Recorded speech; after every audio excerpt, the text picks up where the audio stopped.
సత్సంగాలకి ఎప్పుడు పేర్లు పెట్టకూడదు. సత్ అన్న పెద్దాన్ని మనం కలుపుకుందుకు సిద్ధపడాలి. చివరికన్నీ వదులుకుందుకు సిద్ధపడాలి. సత్తు కావాలంటే సంఘం వదిలేయాలంటే సత్సంగం ఏంటండి? ఆలోచించండి.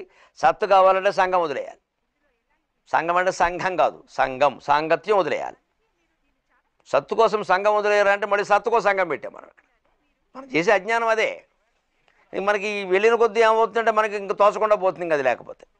అందులో ఒకరు నాయకురాళ్ళు అవుతారు. ఇంకా అక్కడి నుంచి వాళ్ళ హీరోలు, వాళ్ళ వర్షిప్పులు, వాళ్ళు పెద్ద జ్ఞాని, మళ్ళీ వాళ్ళ జీవితాల్లో వాళ్ళు ఆచరించరు.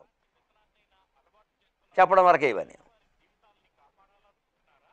అందుకని ఈ మైత్రి అంటే సత్సంగం. సత్సంగాలు కూడా మనుషుల్ని బాగు చేస్తాయని, ఈశ్వర సాక్షాత్కారం కలుగుతుందని చెప్పలేం. విద్యా తప ప్రాణ నిరోధ మైత్రి, అంతేకాదు తీర్థ అభిషేక వ్రత దాన జప్యై. ఎన్ని తీర్థాలు తిరుగు, మునగానాం తేలానాం. తువ్వాడు పాడైపోతే తప్పితే వీడు బాగుపడ్డు. పైగా ఆ తువ్వాలు గొప్పది. గంగా నదిలో ఆ తువ్వాలు ముంచాను నేను, రేవతి నదిలో ఆ తువ్వాలు ముంచాను, కావేరులో ఈ తువ్వాలు ఆరాధన చేస్తూ ఉంటాడు వీడు దుడుచుకున్న తువ్వాలంటే ఇంకోటి దుడుచుకుంటాడు, దానికి మహిమ ఏదో వచ్చిందంటాడు. ఇక అజ్ఞానానికి పరాకాష్ఠ ఇదంతా. తువ్వాలు గొప్పదైపోయింది, అసలు దొరకవలసింది మనకు దొరకలేదు.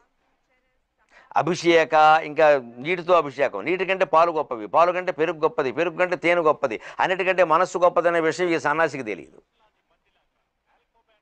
భౌతిక పదార్థాల్లో ఏవి ఖరీదు అనేవో అవన్నీ గొప్పవంటాడు. నీటి కంటే పాలు, పాలు కంటే తేనె, తేనె కంటే నెయ్యి, నెయ్యి కంటే అన్ని ఖరీదు చూసుకోండి మీరు. ఖరీదు ఎక్కువ.